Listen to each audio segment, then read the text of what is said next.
दोस्तों, प्रदेश के अनुसूचित क्षेत्रों में पदस्थ शिक्षकों और कर्मचारियों के लिए, खास करके शिक्षा विभाग के शिक्षकों और कर्मचारियों के लिए 10 दिनों के अतिरिक्त अर्जित अवकाश और आकस्मिक अवकाश के संबंध में जो है वो महत्वपूर्ण खबर निकलकर सामने आ रही है, अच्छी खबर निकलकर सामने आ रही है। उनके संबंध में जो है वो एक आदेश जारी किया गया है। इसी महत्वपूर्ण मुद्दे के बारे में हम इस वीडियो के अंदर बात करेंगे। नमस्कार दोस्तों, मैं हूं आपका दोस्त लोकेश साहू और आप देख रहे हैं लोकेश छत्तीसगढ़िया यूट्यूब चैनल। आप सभी साथियों का हमारे चैनल पर बहुत बहुत स्वागत है। दोस्तों, दरअसल पूरा मामला यह है कि छत्तीसगढ़ प्रदेश नियमित सर्व शिक्षक फेडरेशन के बस्तर संभाग के पदाधिकारियों ने 2 अगस्त 2024 को बस्तर संभाग के जेडी से मुलाकात करके उनको ज्ञापन सौंपा था, जिसमें 2 सूत्रीय मांग रखी गई थी। सबसे पहले तो 2022-23 में व्यापम के माध्यम से नियुक्त शिक्षकों, जिसमें सहायक शिक्षक, शिक्षक और व्यायाम शिक्षक, इनका वरिष्ठता निर्धारण में भर्ती नियम एवं नियुक्ति पत्र के अनुसार व्यापम के मेरिट के रैंक के आधार पर बनाने की मांग रखी है, जिसमें संघ का कहना है कि 1 अप्रैल 2023 एवं 1 अप्रैल 2024 की स्थिति में प्रकाशित वरिष्ठता सूची में त्रुटि देखा गया है, जिसमें सुधार करने की मांग रखी गई थी। और दूसरे बिंदु पर यह मांग रखी गई थी कि अनुसूचित क्षेत्र में पदस्थ शिक्षकों को 10 दिनों का अतिरिक्त अर्जित अवकाश देने की मांग रखी गई थी। साथ ही साथ उस अवकाश को अर्जित अवकाश लेखा में जोड़ने की मांग रखी गई थी। इसके लिए बस्तर संभाग के सभी विकासखंड शिक्षा अधिकारियों को आदेश जारी करने की मांग किया गया था। दोस्तों, इसी मुद्दे को बस्तर संभाग के जेडी ने संज्ञान में लेकर अर्जित अवकाश और साथ ही साथ आकस्मिक अवकाश के संबंध में आदेश जारी कर दिया है। दोस्तों, इसके लिए बस्तर जेडी ने आदेश जारी करके बस्तर संभाग के सभी जिला शिक्षा अधिकारियों को निर्देश दे दिया है। दोस्तों, बस्तर जेडी ने अपने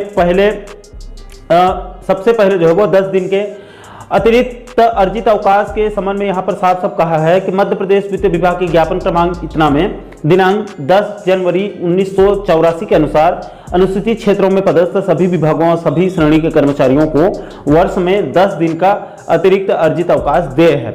इसके बाद इसके नीचे 7 दिनों के अतिरिक्त आकस्मिक अवकाश के संबंध में 5 बिंदुओं में अलग से दिशा निर्देश दिया गया है, जिसके पहले बिंदु पर कहा गया है कि अतिरिक्त आकस्मिक अवकाश को वही अधिकारी स्वीकृत करेगा जो सामान्य आकस्मिक अवकाश को स्वीकृत करेगा।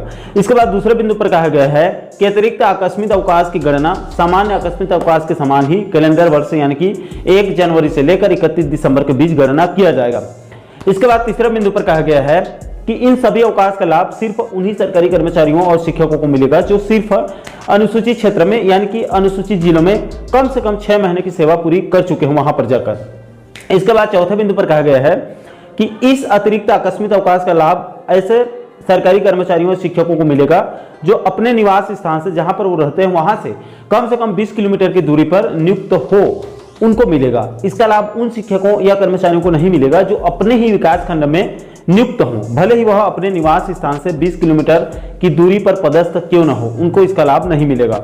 इसके बाद अंत में 5वें बिंदु पर कहा गया है कि ऐसे कर्मचारियों को जो उसी जिले के रहने वाले न हों जहां उनकी पोस्टिंग हुई है, उनको एक साथ 10 दिन के आकस्मिक अवकाश स्वीकृत करने के लिए सक्षम अधिकारी यानी कि कॉम्पिटेंट अथॉरिटी को ऑथराइज किया गया है, उनसे परमिशन लेना होगा। दोस्तों, इस आदेश के सबसे नीचे में यह भी स्पष्ट किया गया है कि इस आदेश को सूचना के लिए छत्तीसगढ़ टीचर्स एसोसिएशन के प्रवीण श्रीवास्तव को सूचना दिया गया है। तो दोस्तों, शिक्षा विभाग के अनुसूचित क्षेत्र में खास करके बस्तर संभाग में कार्यरत कर्मचारियों और शिक्षकों के लिए 10 दिनों के अतिरिक्त अर्जित अवकाश और 7 दिन के आकस्मिक अवकाश के संबंध में स्पष्ट दिशा निर्देश जारी हो चुका है। संबंधित कर्मचारियों और शिक्षकों को इसका जो है वो लाभ अब दिया जाएगा। तो आशा करता हूं दोस्तों कि आप इस वीडियो के माध्यम से इस महत्वपूर्ण मुद्दे को अच्छे से समझ गए होंगे। दोस्तों, इस विषय को लेकर आप लोगों की क्या राय है, नीचे आप लोग कमेंट बॉक्स में अपनी अपनी प्रतिक्रिया आप लोग जरूर साझा कीजिएगा। और दोस्तों, इस आदेश का जो पूरा PDF है, ये जो आदेश है उसको हमारे टेलीग्राम चैनल पर अपलोड कर देंगे। आप चाहें तो आप वहां से डाउनलोड करके बारीकी से आप अध्ययन कर सकते हैं। और दोस्तों, आप आगे भी कर्मचारी जगत से जुड़ी इस प्रकार के महत्वपूर्ण मुद्दों पर वीडियो देखना चाहते हैं तो आप हमारे चैनल को जरूर सब्सक्राइब कर लीजिएगा, ताकि आने वाले सभी नए वीडियो का नोटिफिकेशन आप लोगों तक तुरंत पहुंच सके। दोस्तों, अभी के लिए फिलहाल इस वीडियो में इतना ही। मुझे दीजिए इजाजत, मैं मिलता हूं आपसे एक और महत्वपूर्ण मुद्दे के साथ, महत्वपूर्ण टॉपिक के साथ। तब तक के लिए जय हिंद, जय छत्तीसगढ़।